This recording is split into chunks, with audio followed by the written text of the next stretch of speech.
Sompa FM. Ejako adwumawura no program no tiase pa. Concept of adwuma na nkasa menya hu de omo peso omo chi. Yaw, adwumawura program no tiase. I me is ne kra wo ka se adwumawura tikambebu say e de ade a. Ka wo busa men so. Kambebu say ya ti adwumawura no dem ate but say e de ade a. Also me Ade Akye kasa so omo launch adwumawura na omo invest in the youth. But emunchiremu pa mabunu no a omo ko register ya fa wo mo no ebia orientation ye be kirom de ombe you registration no ne ade e course no it was like it was so quiet. But I say bisu akọ training am yamam certificate Very good. Attempting more orientation so yeni ati radio so ne it's like we will have to go and search and look for a Jumera and come and explain what a Jumera entails. To the OTM no Onima Jumera, Yami and said, Ye said any how do you expect a Jumera to work? A Jumera no ni codes, no ne ba kubia almost training 1,000 codes who say 1 million codes who say then they Sam George, under Sam George ministry no. And I was a Jumera. But I can tell you na how me say say aban kofa bibi ba ohun say aban introduce it say Jumera ni enko des asema yeken obon say aban no ana say the government in power ana say political party no this ade ne ba no wono nko anete na ade ase na say yen adehye no yen minka ne say citizens no ade ne yen ti ase obon wan say yabo nipa bia no de o makwa akogina baabi say ya lanche we mu na yede omo start say omo na yede omo start no ebia ya back 1 year later yes o why say oye ye kra no wetima ye say ye hunu hwe no an say Kukua, can you get us George Opariado, National Youth Minister, Youth Minister? Yeah. Okay. National Youth Authority. The former National Youth Organizer. Odasuye. So on the other day, is it a youth or a Minister of Youth and BBU or a minister? I say youth you are separating from sports. It's on the Minister of Youth. Yes. Can we get him? Anasa Ade Akye. NEIP. No munchre ye muye. Because all honma to send ya okay. Na yes abina launch BB. Overkai a Ghana Enterprise Agency. Yes. Kosi Yankee Ayemo. Omo launch na ibabe yes sloganiarism. Ya kanisa ya no na kwa kosisa. Ya launch sa hu de besie. Na ya twesika kase bi ko. Ya konta he ade no mo ye ne sa no. Obehu se sika akuwram sika ahye. We wa adwuma no. E wo so mo tumi kire mu ye. Ghana ni o na mabonte Ghana ni o na adwuma bi o ni fie lawyer ni ade no. Adwuma ra na se ne se. Because I mean, say a national entrepreneur, a yibi no be say, ye the sika be share a training ni pe bi amomo achuma. Yes. Now omo yourself dependent on say young boy beat me a be achuma. But a munchire mu achuma be. Akontade we ye ka ne say ohun. Say Ade Akye bi oba be chechiro mu say ya very laudable ade pa o but e omo ase ye ho ne a few people be a one nchen ena omo enim hwe ade ya ye ka ne say akonta o say start ye ade bi o Ghana ha say emrante ma ba wa ne start obonso akwa kosua se ne yesi ye seminar akwa kosua se ne yesi ye liquid soap the azuma blow ene sa ne ma alata seminar ye baya ma konta alata seminar ne nipa ne binum timi package ni ye e ma ye nya alata seminar ye liquid soap ye di dware omo ye ne kama pa makota beka ye nua ba ko ye royal alata seminar omo nyina de omo brandi ade no improve ade no so hu mi nim supporter aban ne ede ma makota se ye ka industrialization yenye ne hwan a ya ne akwa ne factory adwiri nyina kwa kosi small and medium enterprise makota ye omrante ne maba wan ye beti master to omo nketenkete se bia ne papa fie bi garage bi kura no a akoto beti master with omo washing powder yi Mami Shade adwumawura empowering Ghanaian youth through entrepreneurship. One, massive job creation. It is creating at least 10,000 sustainable businesses annually to generate 40,000 jobs over 4 years. That is the mission. The idea. Partnership, collaborating with 45 plus training centers, hubs nationwide to provide comprehensive support. 45 training centers across Ghana. Driving Ghana's economic growth through youth entrepreneurship in key sectors. They have an innovation agenda. They are going to incubate entrepreneurs, supporting startups with training, funding, and technology integration. Now you say, Obi or Papa, so person will share a juma be a say. Ebi or one sanu juma. Young fan say, Otimi tie and die. You be rolling it in. Now a day. Yabuano with technology, funding, and training. Now on no ultima says, you may not say, or shall say, the other funny part, me and son. Economy no more expanding. As you may run. Now, on my concern, they say, Sad Sikaya edi room need training na yedi more money skills na yedi more mono. Ombe we no one. Or to me produce seminar. This said ye me bra eken yalata seminar. Or to me produce tie and die. Or to me produce A B C D. Here is the case. Seminar now will produce no. Ya sam ma ho kwan ma ye import lot of liquid soap at the back. Ntibeye den na Ghana for patronizing the seminar now. So how do they help in marketing? Absolutely. How do you help in promoting Nipana Dena or Yeno? Say Becosro nothing so a besan so produce no in number of quantity never doson. Na Ghana for to me patronizing. Near Hunu Sampa, Adenia Papa. Obe produce liquid soap. There 1, 2, 3, 4. Neguho. Adanya foreign ones biaba. And you know the taste for foreign goods in this country. Ghana for. Yenyamu say we every Turkey, we free Italy, we free USA, we na sefwa. America ye de koko pen no say be yusu. Dan say locally produced na. Eto dan so anka eneme wo mu no eboa nipadua no esaya de no yempe no. Now the question is buy no kwan be no oba be faso a odi be promote sa small scale businesses here or no say oba tam Ghana sika edi asemu no. So we train you na ba abontia. How is he going to help them or sustain them? And even monitor. Yes, monitor. Na juma na tumia grow akonenim na jina na nanso. It's a big question we have to ask Aban. Send the plans for that. And the and I say no one so about training or the edia beto so rhetoric say ni say di omu wi na sana. Na say yesika na akwa shiegu.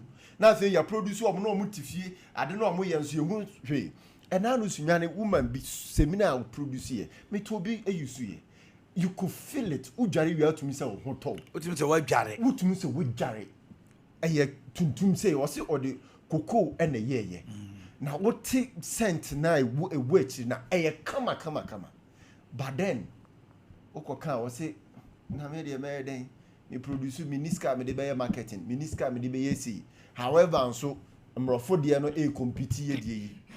Ya chere say de bia e bring ye de no down. Enti skills no dey betumi e dey amomu. Ye betumi e di scanner we should create an environment for marketing. Absolutely, an environment ye betumi aseli sa niema we. Na e bedru to the point anura ai mampani ka say ya tariffs bia e wo Ghana ni China so no. Na nka ye export to sa niema. Na nka ye so ye Samana ne niema bi ko China. Absolutely. Nti China ni no free China no oba ha no obetena ha. Obe yusu ye seminar ni bi ntu ohun se de city a okọ obeto bi de akọ. Nkoma ye je onim se wo kan ye ya na ye nya Google find out the jumera. The concept is good. It's not different from I think say NDP before class so made a similar one. Yeah. And it's not also different from that guy McDan the NBN over here to get youth now more positive business for entrepreneurship. It's good. But see as you can ya onbe no.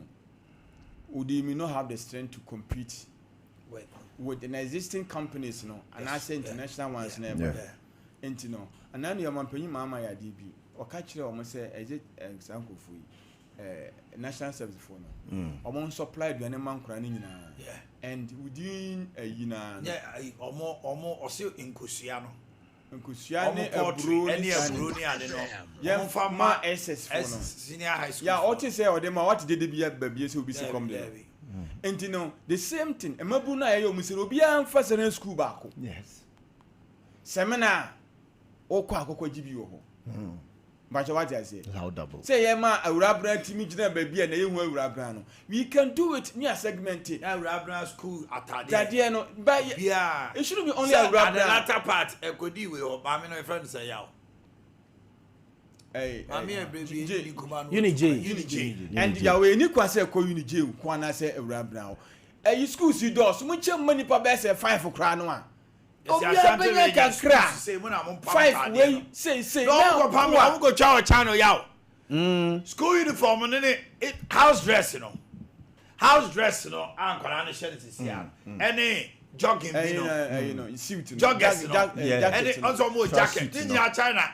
Kwabani project China. Meanwhile we have the means and then the resources. Also more school AEB. JCB. Yes. House JC. JC. Obia on there. And no more joggers. And trash top and down track suits. I never friend. And no more house dress. And no more trousers. On the trousers. Yes. Any shorts. Yeah. Any uniform. No. Ni nada. Yet with the Mabia school. Be nipa back no kutabe school 10. No ako chaba. Headmaster name pennyphone be on Jobo. Ako for team Ghana northern sector nyina boss when dey atwam and o my yaw body yes. Masa make and say and no dey remember party ni. Emabru financier. Emabru no akoso dey afia bon. Anti omo pam no keje ti ano musu. No musu. Emabru no etimia o si requirement age 1835. Yeah, 18 to 35. Omo akosua sebinimdie owi. Imagine say about 28 years and 30 years in put when you this opportunity.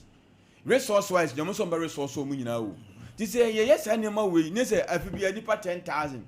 10,000 within for your motive any 40,000. Oh mine say any be 5,000 crore in the 4 years limpo. Na e sustainable. Obi a ho beto no. Ono beto afa adwuma ma. That is it. And to say ye no say doors no. Is it about visibility or viability?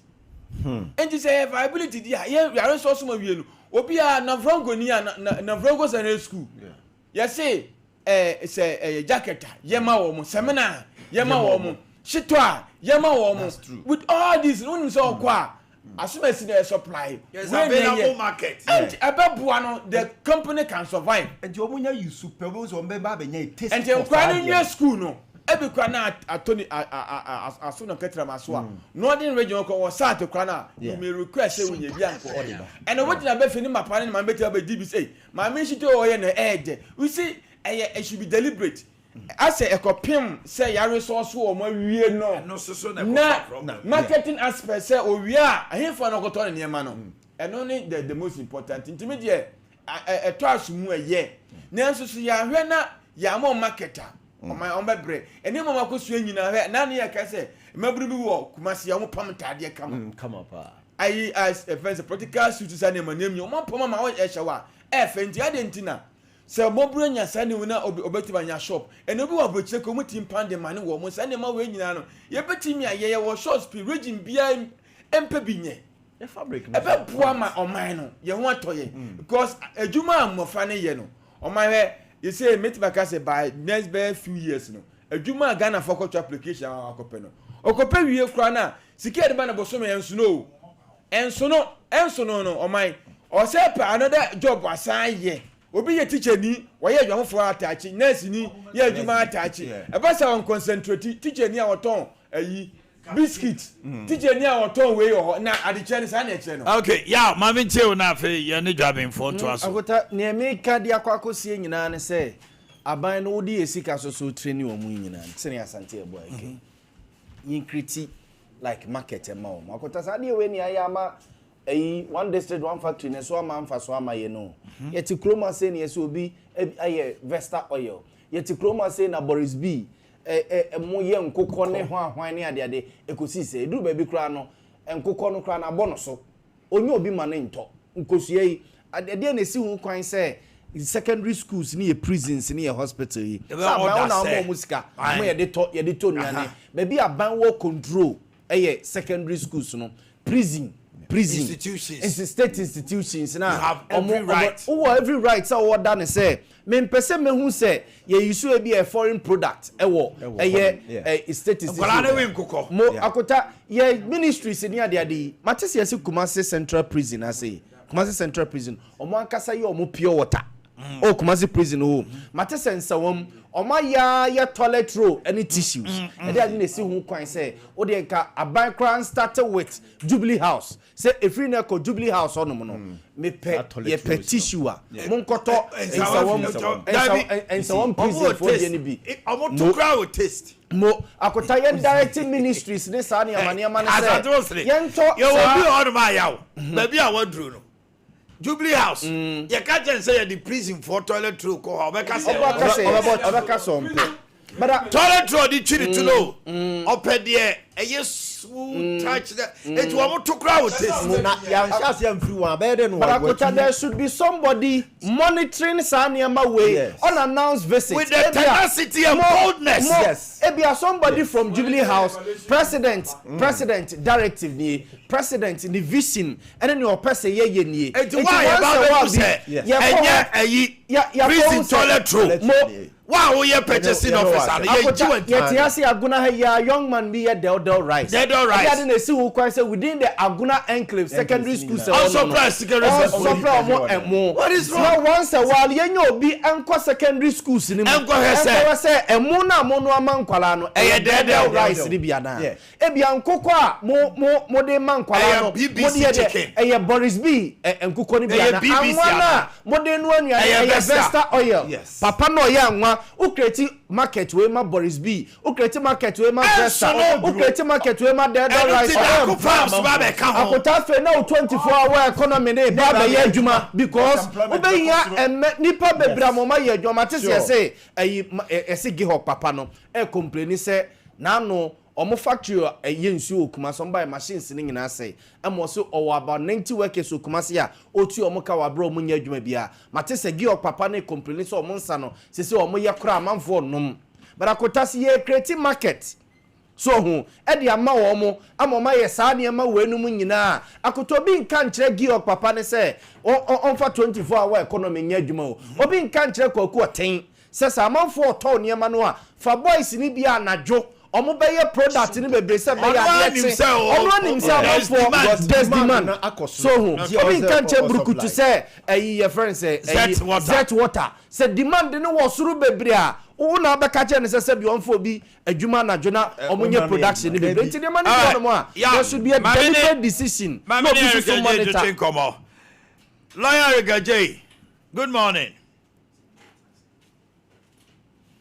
Hello Eric.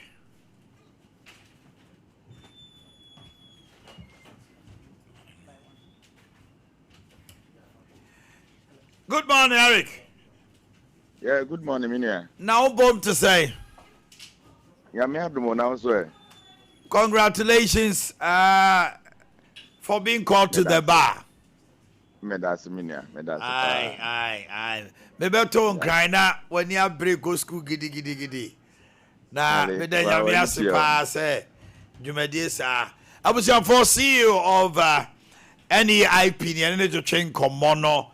Na wada Roma anopaye nkomodie nyina ko gina adwumawura me kai se oba Kumasi a mobile launch ye me no etwetwe ho nkomo ehe na yakodro sesi akoye nim se nra orientation course nipa sign na matima training wo mo nipa sign na mo startup na eho ebrakura no etesei boy nkoma no pa Eric me das minia de dikan mechia Sompa ajuma efo nyina me fancha kase mu edun soma asante mera yana na otun force etutu na me senior amwako hene o man no nim say me wo form 1 was secondary school na amwako hene wo final year. Oh okay. Oh oti. Okay. Me wo form 1 na me senior so form 3 of final year. Hey original minister. Me ba chane. Nti me no was some chemistry be strong That's compa right. nti. The deal will be me chana. Emrantie. When you easy. Yeah, my me da say ye ba launch or Ashanti region with the president of the republic. Now the concept of a Ejumeriano, I remember say time when I actually youth manifesto no, and ye this abotan buy. Nti ye de buy no, na trimupo ne say kwan ye be fa so ama Ghana mebunu nya ntete. Ya dodo na kasa betim dia yo modwuma. Omo wo adwuma dada so be nya ntete kwan ye be fa so aye ni yie. So the concept was then about entrepreneurship. And until His Excellency, Dane Dema NEIP. So after the launch in Kumasi, a series of engagements and also stakeholder engagements there, meeting I can say I have more than 20. Okay. Any financial institutions, government agencies, insurance companies, private sector players. Because the concepts in Ankasano, there was a NEIP and they developed the concepts. Nti me na oka say you develop the training manual document area, a very huge document. Your name British Council, Ghana Enterprise Agency, Venture Capital, SM Bank, some key stakeholders in the country, and then your Muko workshop, and you could develop the concept. So they now can an annual AC or University of Ghana. But before that, Omanhene be a portal not too nipa 120,000 applied. But manifesto no you can say afibia no you be training nipa 10,000. Okay. Na yama a bit more financial assistance said the amounts of it in their yomojuma. Until now quite problems say policy as every training nipa 10,000 and nipa 120,000 mum and I co apply. Until you form a selection committee, British Council, Ghana Enterprise Agency, Maslock, some private individual like Tony Sanya, Horseman Shoes, and some other people. Near the Omo form into Omo, and the cost selecting nipa 10,000 out of the 120,000 who applied. They spent 1 week in Eastern region. Yeah, Mudidi ceremony in Adebayo. To Obobayo no na you acquire onboarding no University of Ghana. So by Monday, we are dealing with 120 hubs across the country. And aside that, there were 16 universities across the country. University of Ghana, KNUST, Amsterdam, UCC, UDS, like almost all the government institutions in the university, entrepreneurship courses, distributed the applicants for them for training, which is starting on Monday. And when you have a document now you're developing, it is really going to teach you how to do business. Okay. Because the problem we have as a country is but the issue is, how do you get to understand a journal? And near Bemona Obeya, some of the applicants will be just training on cars or funding to even support the business because I see a German start maybe 10 years in any proposal and there be a Unyamfa so a call from Naba Kwanaba. Obi so on it, Nibi Kakra, but a Kwanya Befas was scaling up in the business and could do some level. Okay. So the funding partners I know the likes of SM Bank, Venture Capital, and even some banks buy say they want to participate in the program now. Yeah, Befaso the Abom. An institution like Venture Capital, they said they are willing to allocate $100 million of almost CKB or money say. And Kofona you better to more basically scale up more business, near Refabia no Monswas almost. And we are doing all these things because Omanhene bits me to move also episode the ejuma. And now you be dada. But and then Oko bank is all interest rate in Quentino. Omanhene Timinko. Ebi an any panny ejuma kakra. But only anything to serve as a collateral or they call bank aqua. But with this togetherness with the state agencies, and some of the private sector players, we are going to facilitate say mebunu no so be hinkan yomo. Okay. Omanhene bi 2 weeks ago, and His Excellency said, NEIP and Agric Ministry should partner. Now, I'm going to think it's number launch somewhere next week. That's right. New money as part of a Jumarea program. So now here, our mandate is going to be that Agric Ministry, Ebema and Coco Manubi, no Mama Yediane no.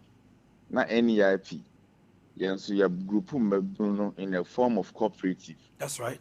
It is the Kukubu no na ebetimi aboa na ya bobo amawa ye de nkukọ no begum a na ye de amawo na ọman na ye bobo nkukubu de nkukugu ma waduane na wantimi ahwe so de a and ye say the heaven krama we nyi No.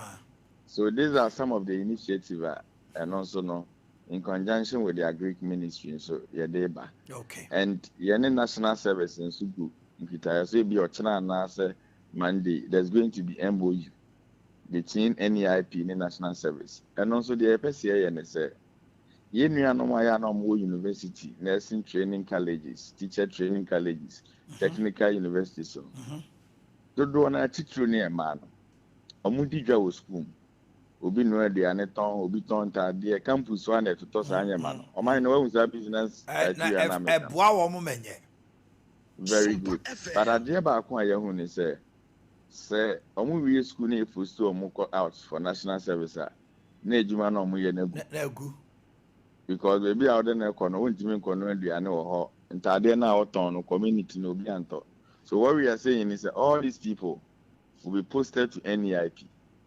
Na NEIP am we register with your office. Na baby ana oti ana we business no waka kru no so se campus na na wo sign kwete na ho. But some men so allowance no Government of Ghana through National Service which yama. But NEIP will monitor to know say Juma na oka say oh ye no gusu a oye den. Oh ye. Wow. But ye nya enough funds near scale up business no. Said at the end of the day no. Mebunu na mo wo say ni swedi hunu na onya ne mfie mienu mfie miense posunu ko service okoka kura na say anaso okukuru kesim na nye wona na otia na ejuma na gu no. We think I was here modernizing no. That is also another one you're incorporating into the Jumarea program.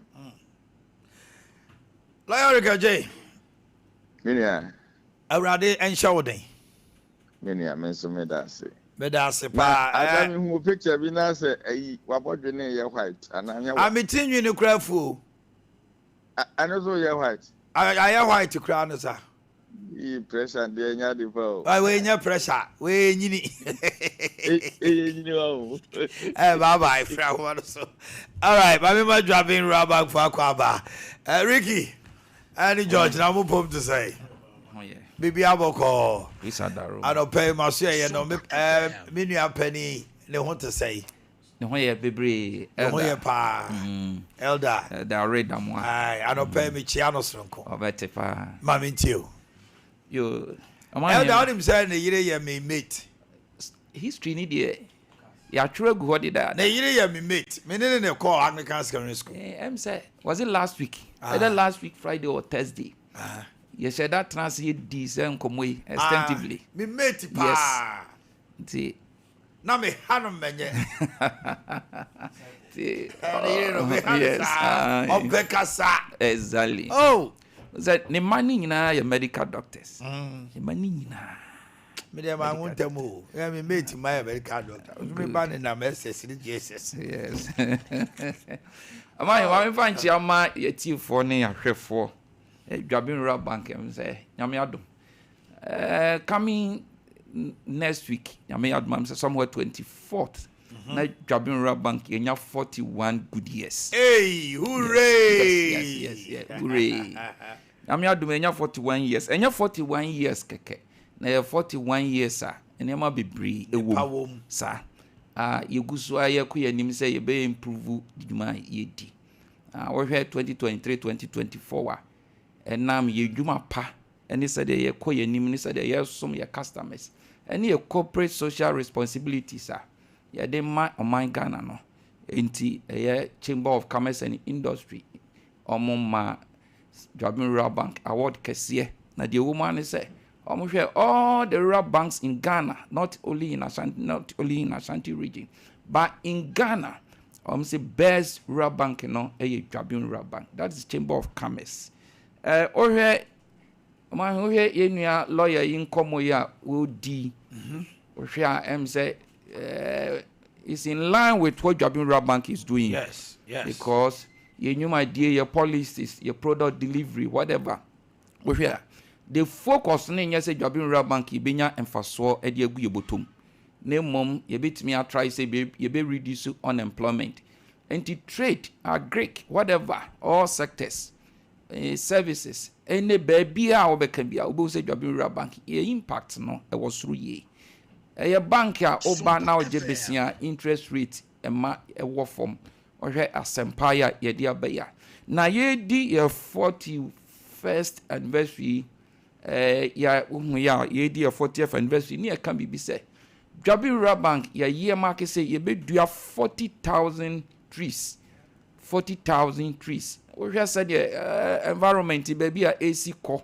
And yama bibria yeah 8 year sabi land no. Ama yensu cry ye no me. We just said nim di for kano pollution and in yama bibri. Into Dwabin rural bank yes so ye di ato yakoma post say.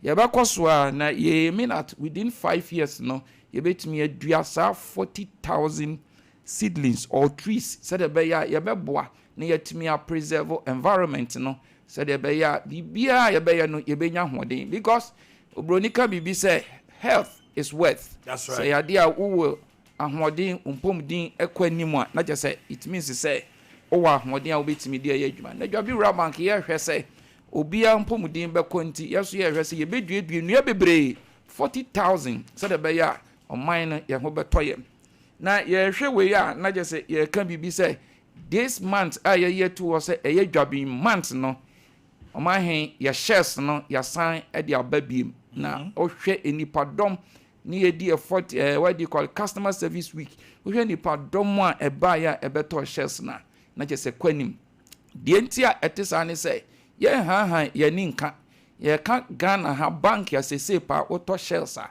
ubenya returns kese pa e wanim a Dwabin rural bank e ka ho ti Omanhene o die ya watoi o de yan hwesa fi ko na wiye ubehu sabi interest kese e be den e be ba ho shares na bebre nu krenti ase anything eye bibia ya se bank no udi usika kakra bia wo na udi behim me 100 cedis me 200 cedis me even 1 million Ghana cedis enra me ba na crash bi ahya me bo say nyame yadoma oba beto 300,000 Ghana cedis 3 billion na just say dent na crachi edi size kai ba be shares because onim say emfaso ewum no ewum bebre baby shares no koto a Omanhene eye books and ye de bro stationery and now papers nko na obe ready but Dwabin rural bank de ye di sika nkasa na ehya ubotom afe no sebre ye to nsafre obi biara o man future ehia nti de kan se bomodin ana to shares ni bi efama oba no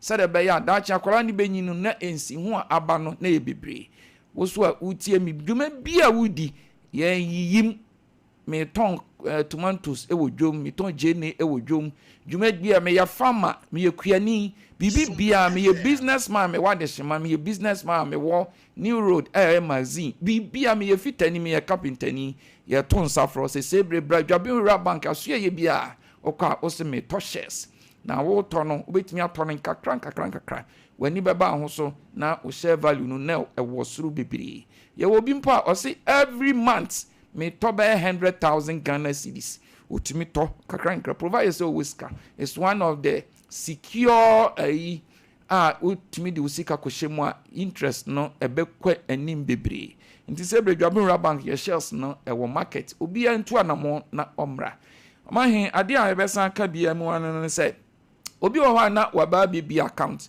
ebeye emfihia be mienu miensa enani onipa no oma bank ho sebre Dwabin rural bank ye to yensa afrom say bra o ba fa Ghana card fa bra na ye reactivate your account no emma say the beya ye betimi atoa so aye business no Omanhene men ka dia na Asempa loan so egusu ho ma memfa eno entwato asempa loan no de kan ne say obi wo ha na ahokyira ba oniema kra fra brokyira ba we business person ye de niema bro suppliers de niema bro wo hwe wani wo hwe wachi asika ni ba bia Dwabinwura bank say ye tuensa fro ko any of our branches uduru ha oseme pa asempa loan de man ye akono na eye so interesting ne say enya de ayaji collateral ye kwase kofa wo dan papers bra ana kofa ya manu ana kosua mansa bra no begina wachi ana mpo se loan no mpo ameje no ye ti ani e bia meji loan 100,000 Ghana cedis ye titiska 1 million or 1 billion cedis de ye kan ne say uduru ha say sika potin na ohwe no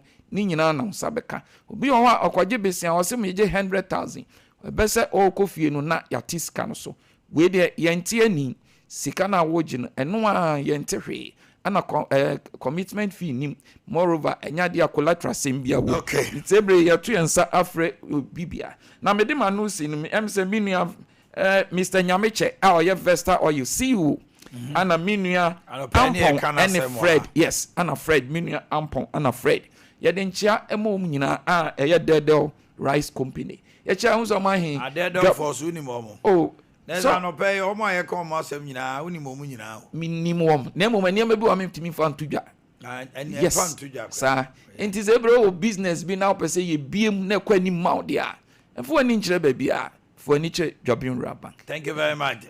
Afi buy who watch akwan ni numbers no why yeah George mine ba chia tifo ni ahwefo nyina mine se dem boss kan no ese no nipa no bebe na ho no ma ase omudo musika beto bank na bi ho so agwadifo no mine na kwakọ ye ade bia na omudo sika na ba ya na ese hayo omudo enti esusu no so no ese ya biem bia wo bia se wo pankono market se wo egweso wo adum ayefa na wo ye mobile bankers na ye train omu yi obeba na obaji sika na so akwakọ de akoto ama mine no first can in share store na ade be chin na fence wo dem say de be guti isusu for their train omu sika na so de to account no ma mahene na wanya alert no so no e free me boss ka sembi o customer service week no shares na go for a toy na mahene na se ko na nim e say no nipa bebe no ho om na banks hwe e fe say investment no nti say no any e market centers na no makasa no e say nipa dom nyina dom ni a kire Dwabinwura bank shares no me ba ya obi hu ma ho suo no t-shirt na hye me no Dwabin yesi mo shares e ko ni mu me na kan wo se yewie na sesi for ma but to shares ni bi nti Ghana ayen for na wo akra wo takra de ba bia wo bia amane se kan so na 50% per share pe enya ska bia de be ko ni mu bia e bia mu so no first deposit so yegu so ayeso ye de be ye register nti usika no oboso pe bi papa de usika na to de a amane na Dwabinwura bank ebi mo de 2 million Ghana cedis eyen for 3 months ebi mo de 1 million eyen 6 months ebi mo de 200,000 eyen 1 year to amane and for usika ne nkuba bi ema a friend say bedu ebi na a friend so dey say dey guti first deposit in Dwabinwura bank oba bia wo bia so ntimi makra na ya be bo aso ya be registration na ya de amount na ya bo ho ban so de amount omahene ye de branches na betutudwa Dwabin your chief palace bomwe so your taxi rank onwe Roman Catholic so traffic light no nsani faso fumesa taxi station Sompa sepe your Gaku house Roman Hill your Watonsu station Adeshiman Kejetia gate 3 Aboaso Asante line Pankono so your Pankono market New road your more time abrosan so omahene answer na the numbers in betutudwa no but then chiaka siema first usu mensa or branch manager ewo fumesa na Saturday we there anime ya no omahene market store no so yeguso a esa ya debe esa akọ fumesa branch wo enti yesre atiefu oni ahwefo nyam wo fumesa na potem nyam say obi e ba mfa na Ghana card the picture na the guitar address emra ye ba ho memenda edi anime ya omahene telephone number ne ye 0544 74 74 58 56 0544 74 58 56 0243 18 20 24 0243 18 20 amane yesore so akoye de amane bank de the whole Ghana de Dwabinwura bank obi agi ato the best rural bank in Ghana. Thank you very much. Edamo say Ricky and George and Omode and Sempe ebetu ja. Ya toothpaste catch us bra. Na edu se obechuchuru wo sendia ma 3 variants no. Total Care toothpaste, whitening toothpaste, and then the herbal toothpaste. And your yonko, your prince, princess, monarch, dew, duchess, and a kiddie brushes. About toothpaste, need toothbrush, yeah. Yas toothpaste, Yas toothbrush. Kingdom garlic capsules and bitters for your immune system booster, stress release, anxiety, arthritis, numbness, hypertension, stroke, heart disease, cholesterol. When you know unya Kingdom garlic capsules, o pressure no ne ho nsam ne nkron ba nyina be koye. Afei ye won ye friend tremendous capsules. A natural health formula. Ya said that ye edi amama infections ahodo a adokro ebejai. Menstrual disorders and no busa say na china say na asesa no ni nyina be to de to. Afei enka bi a wote no wa se ne honam no nipadua no. Ya said that ya mema tremendous capsules. Afei Kingdom ginseng power memedro. And then a bema won mre won pema utimi sipisita. Usisi ye wo ya ni nyina be ko. Afei wadwene mu ho no ma sensi so refififi ade unya Kingdom ginseng power capsules a memei yesipi sita ye nie 0597 298 855 0597 298 855 Kingdom garlic capsules and bitters, Kingdom ginseng power capsules and tremendous capsules. Se cocoa kwa dia 3A co capsules. Bomodna nya 3A co capsules. Na waist pains no every ho. Na cocoa na senshi. Na fe I am tim no so tumcha. Bomodin so benya bi okolinak dani misti ni apidang. Ye number no 0 546107107. Afei mamin kamfo time herbal mixture amount TIME for the treatment of malaria fever, loss of appetite, general bodily pains. TIME. And we Kenoga herbal clinic for anyway abba. But more than I said HH mixture no so o jonso na wo bre na yes o prostate no ho ya kano no na onya ebia bladder infection binum ne ade na nyina da ma jonso ebia o jonso na eye wo ya na ntimi maye wotimi nya urinary retention o jonso na bia kam asaya immune system booster type HH mixture capsules o de time herbal mixture ho na ekon 3D na no so esiesi wa wona wote be ma wa mre won pem a bobo b your number is 0244 417 0244 417 21st clinic expert in sciatica na pain from the waist under buttocks through to the foot akoba se woto ase atwetwen du ana ma woto ya wo ya bu a 19 twetwen o 90 me tititi numbness na bibi kura twa wa wonte e also anemu ago na etutu sa for nichire 21st clinic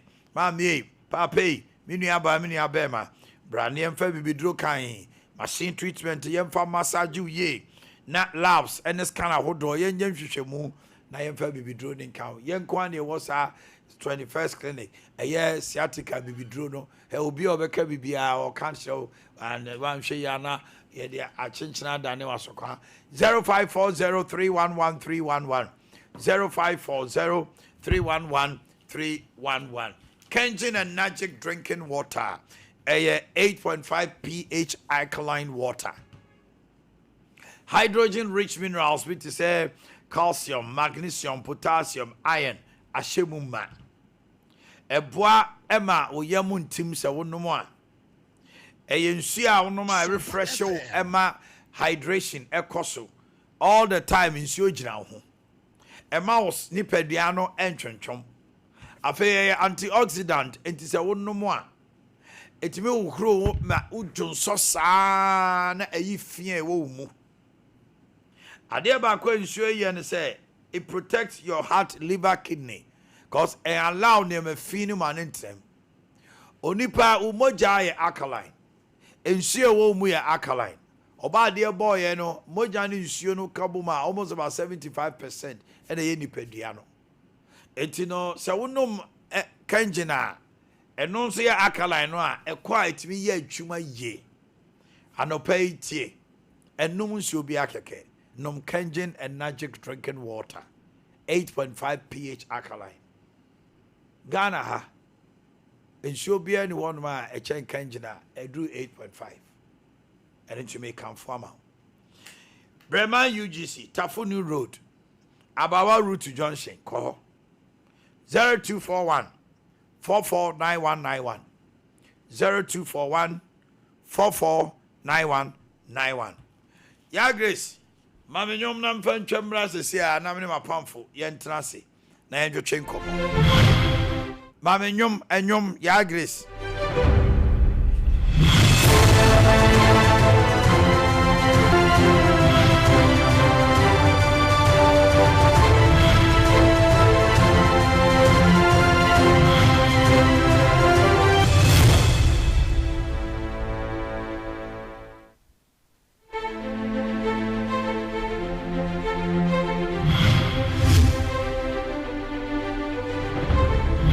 what is it? You know, a penny, I didn't know could you foresee. Charles, could you foresee? Yes, Rebusian for oh, Rebusiano. Stakeholders, a man can say, say, you know about penny, I could say, what for so. Say, Kevin, could you foresee now? Don't say, Nina man, so any Faustina, most of the time, I could just say, what she New Year's. 7 could you pursue Wabobra is go beyond the boundaries of Ghana.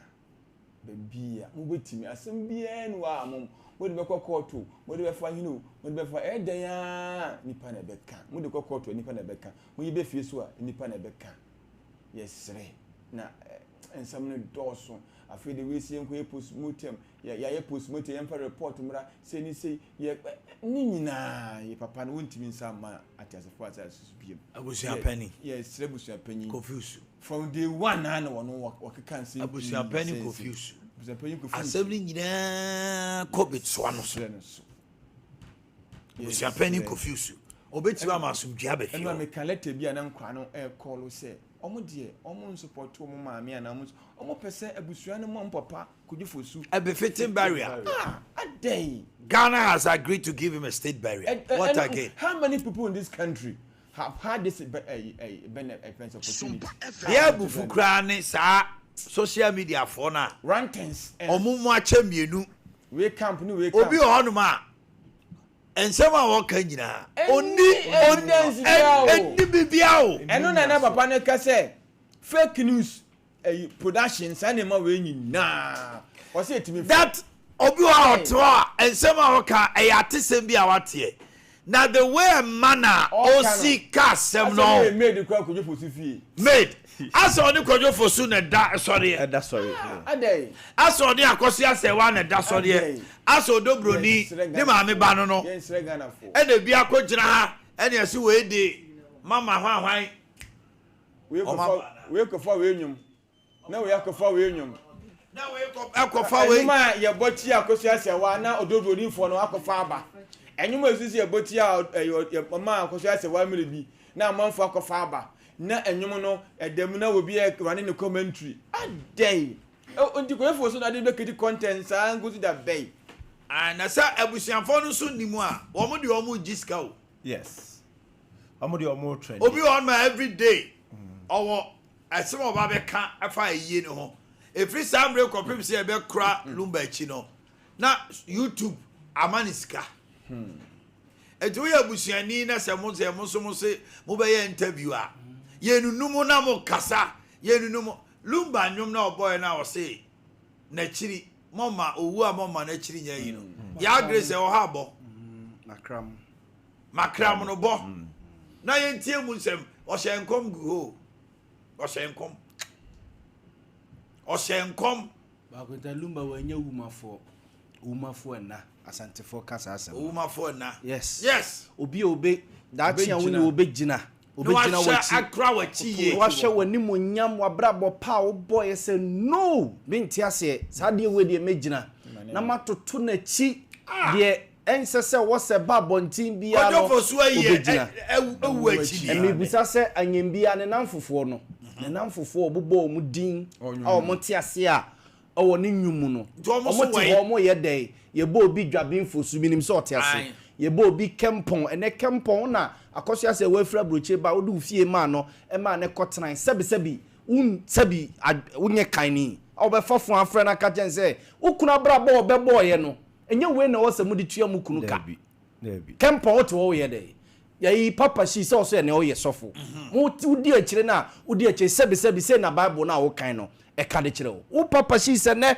wo da fom a des ye bibi se wo akire be wo de akotanti mu a muni lumba bobra muni lumba di agro obobo mu din hye moni monyam woni nyumu a mode gi fans okroma se no mon sori nyina ho na moni abusua ne nkasa se dabi baby amaka kodu bia no enough is enough mummy protecting the legacy na mu gu papa na ni ma se sa dey na lumba sebi so ne ma dukura na wo ya na dey Debi na say awodo do ni ade no e be na japade na hwan na we na ye yire na we na kuta we na hwan na we ye mpra na we ye dey ena ye dey nyina abomu a wo na mu wo ya o ye ti so send lawyers no mo kan yes because that number lawyers ni fee say enema bi wo no mo ma raise ya also mo ka ho asem e wo dem ansa na motion ya fale nti no no mo be ye ho adwuma enne Martin enne nti bi ya wo court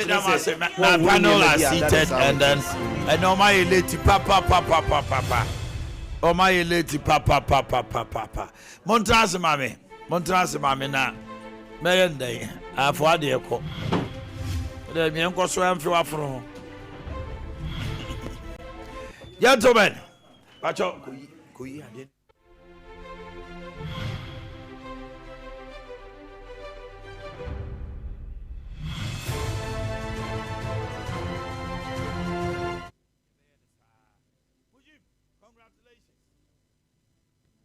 Congratulations. Omanhene me that's it. Yes. Omanhene what to BBO? Operations Manager, Ashanti Region STC. That's Omanhene. So me tia me nim say nya no kra menka. Omanhene ya bro. Nya me tia say. Na me tia say e fatao. Doctor, me hu wa che na want to say. Bibia boko. E do ba de ase. Na ba cho wu gina hwan efa.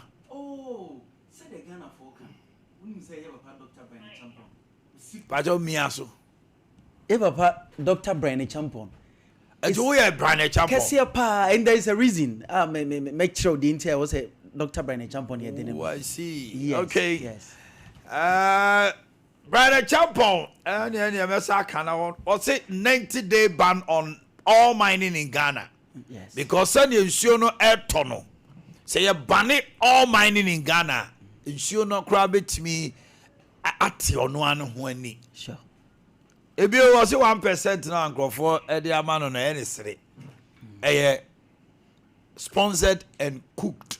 Data, yeah. Dr. Baumia says MPP can recapture power in 2028.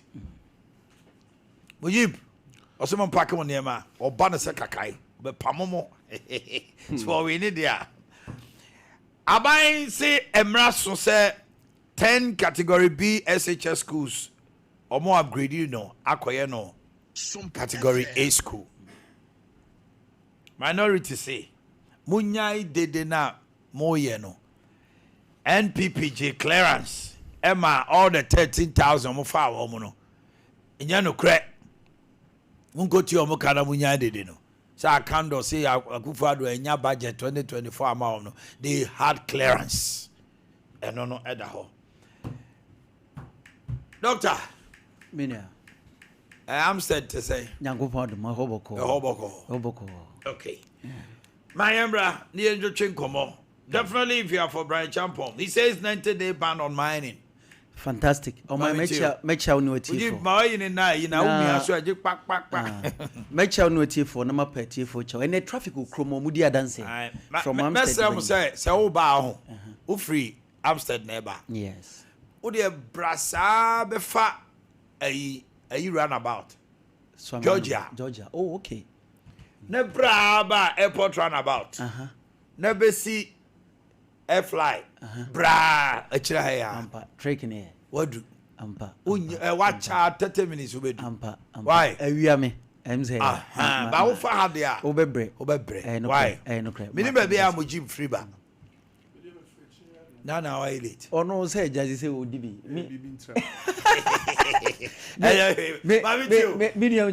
me chiao na nyankopon na aye na dom ne nkofo ni bebre me namfo say omo so omo ko radio su kra omo nchia pani bia bi because amamfo di DJ omo me namfo bebre mi timi mo bodin me nim say bi be ba ha nti ono na ni trai say mpanifo ni di DJ omo nti me nia utiri ye ma utiri nkwa ye papa Dr. Brian Champo kasa odika na ye ade a ye pa Ghana mpanifo expert Catholic Bishop Conference ebagalam say nsem ya o maka won nsem say state of emergency at this particular time no and the best way to go oman hwe president no asheda fa the military or the security approach na security approach no me enye se enye bi organ hada na Akufo Addo aye to the extent say enya galam stop operation Vanguard aye bonka over millions of dollars, over $100 million, even more than that. And to the extent at a point, offer excavators near their soldiers in the crack no more she a MPP time no. Ghana for sorority I be crack a city as a debbie and no yet excavators near Yeshino and Carban Betma J. am ye de agree a coin be so. Ningina was if we are scale be now my danger may against the security approach now.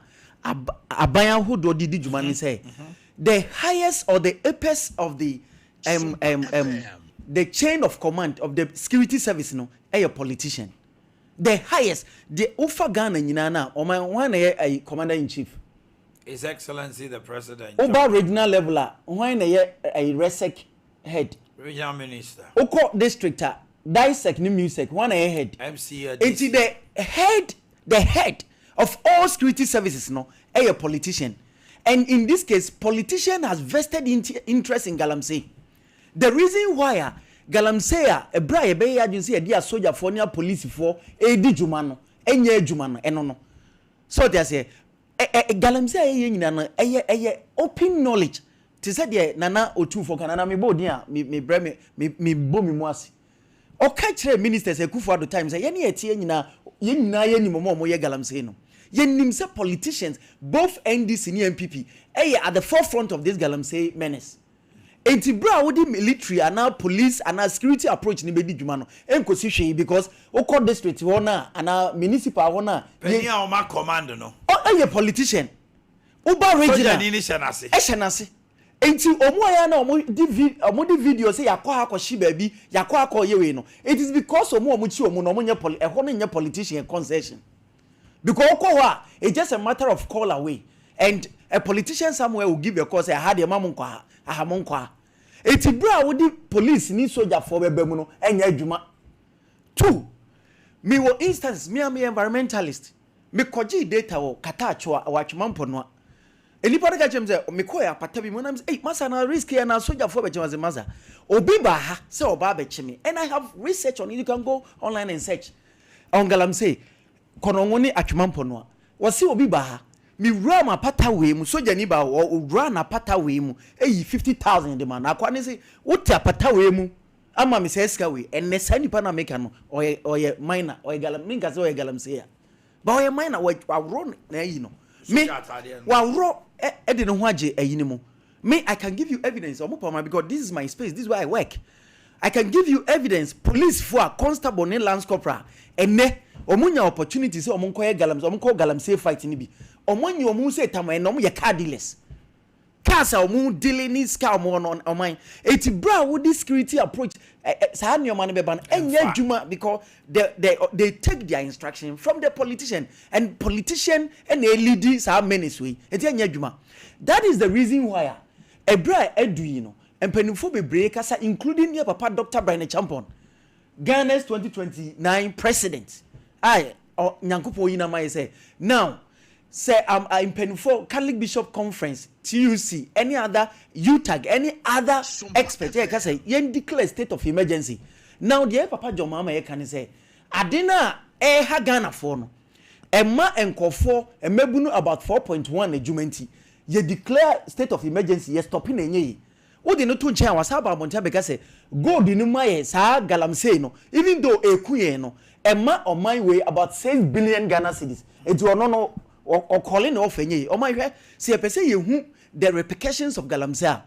CNN for organize at the expert be by or money KNUST research expert be NAA way or mufa a ma 15 or more a pim for every galamsey communities.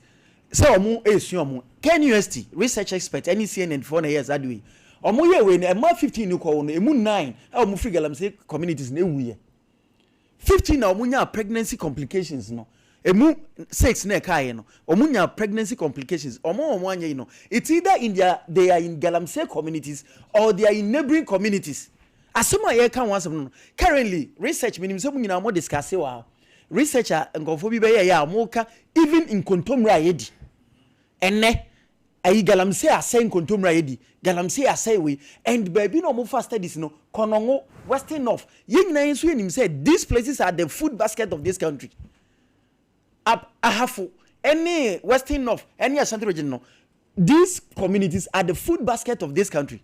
Oh my, everybody is at risk in this country because central market say go to aduane a menye so obi say banchi we yin fa free. Nobody ask. And sasem we ne ka na aban ka kire say ono the ton economic approach, that is the gold board. No processing. Onkoto no fa sika no me share o man no fa so press dollar. It even though Rebecca chose dollar 11 point something but oko marketer amount for so omunya bi. That is why Papa Dr. Brian Champo say baby edu is enough because the ekeke bia ehwebuada. It is logical and the eventual results and the alpha results be ama. It's you put it stop. Na infrastructures any juma. Oma me amafo biza ye kasa asem we nyina na soja fo nye ya. What is the probable solution? Mean the probable solution me say Ghana ha na ye wono. The yentimi yusu ya himfo ni. In fact, Ghana ha ye neighboring communities ni nyina no. Eyi sa enkofu yo mu kunkum ni be from saying terrorists take control Ghana ha sa de ntimi nya adwuma because security expert neka say we don't have ungovernable lands in Ghana. Ghana nkwani omaye wo West Africa kro bia so ohene ho obi di so nti eni asase a obi ni so ho and the security experts are saying the terrorists have not been able to penetrate not because of your soldier for no because of all lands in Ghana are governable. A leader fantastic and omo say no na ayewe na me tell say yentimi save yentimi nyusu ya himfo ni e what this galamsey fight you see say woko ayi communities be bra yes school dan ebu enwura I have done a research comparative study in Kumasi any in Krasia these days and omanhwe ene ball ayeye no kromu no in Krasia ni so the same problem woni ba bi asade ne sha se bai time asade ne sha se bai bra abai municipal assemblies no e sha se omo gi waste management adi nyina abebo omo omo gi schools nyina abo omo and the school na friend local authority atete no se school no e chia ene ye friend die ni eme but first na local authority a so school ni chia ban bodawro na oman no self help project na ya babe and ya jini nyina boy you see me feel said the best solution let's structure yenya district level committee baby am yemfa politician ni nya head yemfa ohini nu mom nya se baby a oman he wo no yema oman he no nya head no take control because omo no lands and I am saying this because mampone secret we show Mulana I'm a geographer and you don't need and mineral expert you dare not and it the sector enclaves in na sad na me my adwuma mampona am child say St Monica's College ansa na meba e omo youth no ma shada ye obi akra shada nye so obetu galamsey no ma ye banner no man match. We don't want galamsey in this community and they have gotten the support of the chiefs over there so you dare not dream. A month for me said that the excavators be firm. The next day, no youth na counter.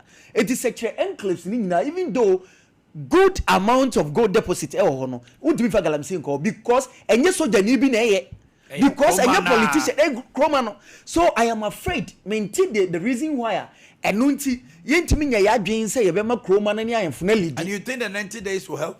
The 90 days will help because that is the time to sit and reflect and to put proper structures in place. It's even if not 90 days, I think the 90 days is in tandem with the declaration of the state of emergency. Ye nyina ye betenase na ya reflect Now we put things well perspective. Now you reflect it. Now you who there was a oka committee no. It's your hine. You are here, the police commander in the locality, the military, then you get the immigration, because China are also at the forefront. So you have the immigration leader or the immigration head at the district or the municipality being part of the community.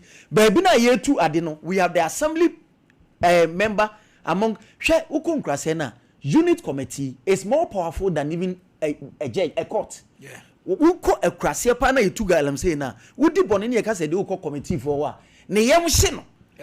Say yes, here then you call police station. So why don't we incorporate all this? Why don't we do that? Mujib. Minim say na ke betimi akwa ni pa yam renenti. Mami tio.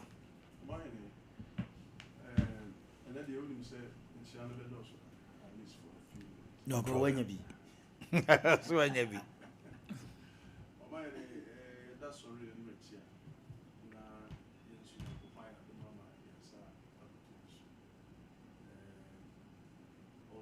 Is your mic on? All the way from Accra. And I call back say, Namia Dom, a letter ready into your magic. Tiabuhi Echo, Yanko Ponchadi, Yansa Subimu.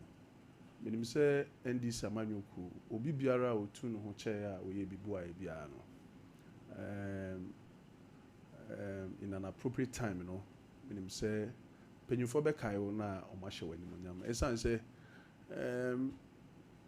woyɛ adwumaboa NDC ɛwɔ asantema mu ha no ɛnyɛ asɛm kuma it takes sacrifices nti no His Excellency John Dramani Mahama the reset agenda no yɛnim sɛ yɛde mmabunu ɛne ɔmo a ɔmoyɛ adwumaden ana Sompa FM ne sɛ ne nti no mede aseda pesi ebema utwedi yampon yankopon se wo campaign fo bi akoma ama o mokae a o mo hye ne munyam titiri koma His Excellency John Dramani Mahama bio ye minister ye Mr. Al-Hassan Lipi yedanase ensa de chi bi ma yesa danase sanso na deputy CEO ye Honorable Nuruddin Hamidan Omanhene papa no akoko bon amedanase Hamidan waye adwuma waboa ye pa na samede asede ni na ma omo na mankai eye the Ashanti regional chairman eye bema kronkron bema ni monyamfo aye bida the results oriented person chairman I feel say oba asentimemu ha eye MPP ato apansan a omote omoni a ente wotisimu a no obi adwane chairman medana sibibre ene adwumapa ene enimnyam hye a wode ama me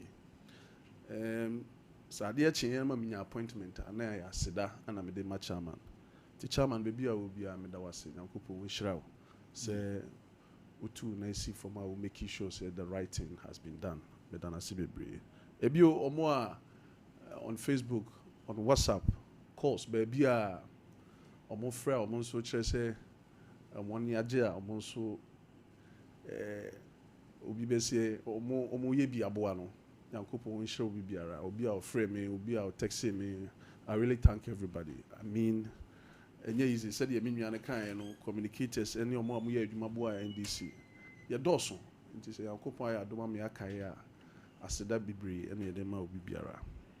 Omanhene Ade Akye Abia eye galamsey asempa pay wa yere nanim a wo ka bi na mehwe me data no na ohwe the records of food poison e wo Ghana ha the call soro kese pa was between 2017 to 2020 omo a food poison intimi fa omo kese pa e between that period no na that period no papa na wo di ne ho dwuma wo edem eye brana champion. He happens to be the agric minister. Omanhene is always sure. Yeah, agric minister. Brana Champo, omu pension on the agric minister. And an pension na food poison. Oh, my umu apa. Na oka 90 days galamsey. Enhwe na resetting and reversing na nyome.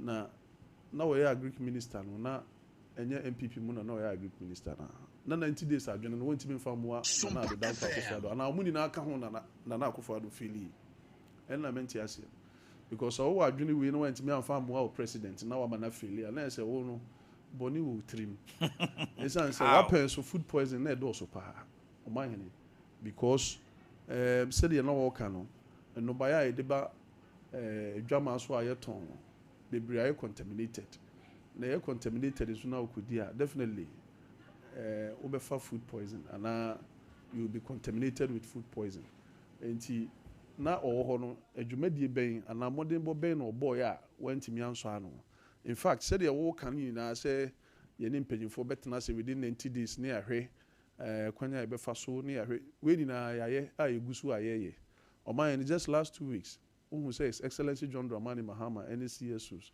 traditional leaders and religious bodies etnasi nini na said be a bit maboa eye galamsey and sana obeka sa no so no kan who say you are taking measures bebre in fact article 2462 okay say say a review said be a yini na no ebinya kanko esan say mo the lances ama omo ni from agudie etu ho nimde ana omo say asase enti no ade bia 90 days no mo se mo be ye no bia no ya ye bia yegusu aye de aka enti menim adwene a etachiri amoka se 90 days mbetimi de aye nyoma bi in fact survey ne baaye no eye mo post e baaye a ye de ko election bibi ana mo de da no mo adwene bi a mo mfa mo Canada Japan ana ba omia because mo nka ho race no mo nka ho ye call for my ko busabusa na say party na ye chichire no ana MPP a ye plan ye flag bearer no na brana champion baby oda no me feel say on fa ni sika nkodi banku enye enye in fact the frontliners are more party na say atete ba ko so olusu a wompene ba ko so kwa bia so Omanhene is what bi ba ko so olusu a wompene o so kwa bia so ene showdown beba so because ontimi say sika Kennedy asem na aka onka ba bia so ono na showdown ye de man no onka ba bia so onte so wompene David edru a obehu When I will predict that. Sanity, Omanhene, say last time no ka say obekire na Akufo-Addo show down. I say o so abawie or G2 say we lose. O G2 ana campaign na o twetwe no ho sa. Na say omo kwehie yi ase mba omi achia na onua di achire eduru. 90 day na ebeboa. Tie de make no Omanhene eduru na afa onua soevo. Na nsakwa mpeso de bekire ma mudi wa onua. Nti ye de empire ne say omo nko saa na omo mfa nkogu na party na entity. 90 days no ehu adwuma. And 90 days, what entails now almost on bay, no. And 90 days, I've generally not much, no. Omanhene, you are aware. There should be a ban. You bear me witness. Say, Bibi Biara, ye, at the Aboa, or my we near resetting Galamsey, I say, or my sense, I say, no. Bibi almost on baby, we are doing it. What I say? There are certain places, a war my we more, a two Galamsey, and they won't mean coho. Not necessarily say, Obeka say, Obe, the band, better honomo. We are making sure, say, people who are encroaching forestry, and our forestry, any legitimate on Beko, we deter them from going there. Yeah, you almost free home. Okay, say Western region, yeah, you need over 10,000 free forest. No, Moshe, almost see a dia almost says, I say. Until 90 days, as some more cano. And Yadia Yenti Bida, and Adia Yen who Bida. What I'm saying, said, he's calling, say, and cut 90 days ahead of us. Yemfa outright ban into mining. Now you reflect it. Our time no. Then you na to me as a son. Nanka by that 90 days no new hono. Now here state of emergency cry. Na ensure na to me now buying the measures of toto akwemwa.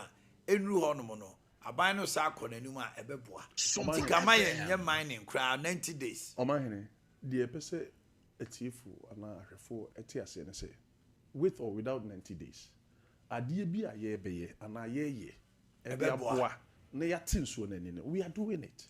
Okay, we are doing it. So obeka 90 days a obeto pressure the auto system ni mu the maturity ase na nse uhun say ya engage omo stability rate na omo ka ho asema ye say eswate ni hwan ni na is in line with the issue of say betin so na ni. And we are working towards that. Inti sa obeka 90 days and our own 90 days. Jumedia o pese ye din wo 90 days no. Ye gusu a ye di. In fact, we are having progress. The major what I say, until not necessarily so about Bejina Abontin and our Bejina Simpis no declare 90 days. Now for whom say, oh yeah, Juma. Bibi BRI was a digua so nenite. Na forest no and say you two ayan kataso. Oh, ya dia obubu no say beja. We are doing it. In fact, one was a reforestation, a coso. Until 90 days now, watching an adjune. In fact, was adjune na and I make us say, and call the babu and now do danko akufuado. Nanka aye. Omujina oye high, I'm a bibia say. Nessa nintino, and ya one on a ebe my adjune, ye dibu or mano. In fact, adjune will be uncle sustaining the government. Intino, we are working towards it. Man and fan adjune be a meboa because ye free almost all metras in the Georgia no mama. Omanhene. The issue of school placement, your friend is saying, grade A. Grade A, no. Omanhene, I think say we are having a serious challenges when it comes to how Nkrofobi, I don't know whether the secretariat or more placing Kwalano. Omanhene, I've seen a grader. In fact, I went to Zuba and woman no buy the birth certificate. Omanhene higher Bakopenum. The Akanina highest. Higher Bakopenum, which is 2. The Akanina 1. Also a holy child. Omoto normal than the Boakye University SHS. Mamma by Musu was he a man of cover letter. No fan come mayor or central region. No need any no fan. You heard total grade no. Again, it was around 500 plus. 512 or so. Now our teacher some kakra catch him and say it could be an oversight because such a grade now went to me a mano grade A school and now school I would prefer went to me and farm manual. And your oversight, Mujib. It has become maybe an oversight. It has become a money making machine strategy for some people now. For some people. Yeah, a woman called me. Yes. Nebano enya 8. Over score now, just as you're saying. Yes. Holy child now. Now down for a bar, enya 15. 1.5. Wako to 15,000. Or koye science. Or no nebano yama wanya school. Exactly what I'm saying. Enti similar case. Nipa bebre. Opokuwari grade A schools. Yes. If you are able to pay. So far St. Louis. No. And I meant to say. Okay. Omanhene. When you St. Louis.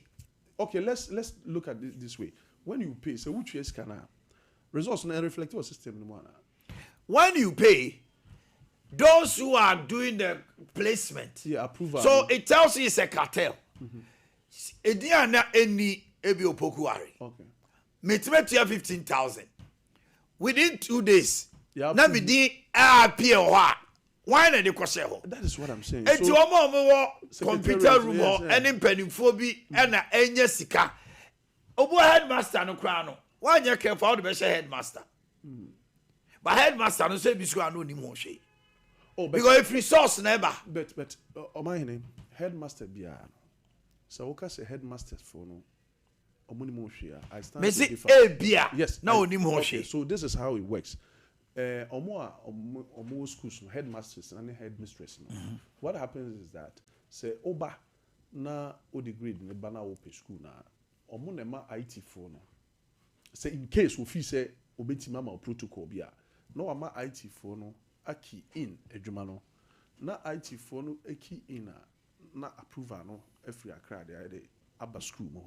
Enti no between IT for na omo school mo ho no any secretariat no more approval no into almost our connection now to almost adwuma. But me so far the amount say especially school like Kumasi Wesley, which is the then Mofra True or more they are doing very fantastic job. Madam Love baby or will be a channel. In fact, they are very much focused on more place or more school more on the channel. But the issue got to do with grade A school now said they are all canon.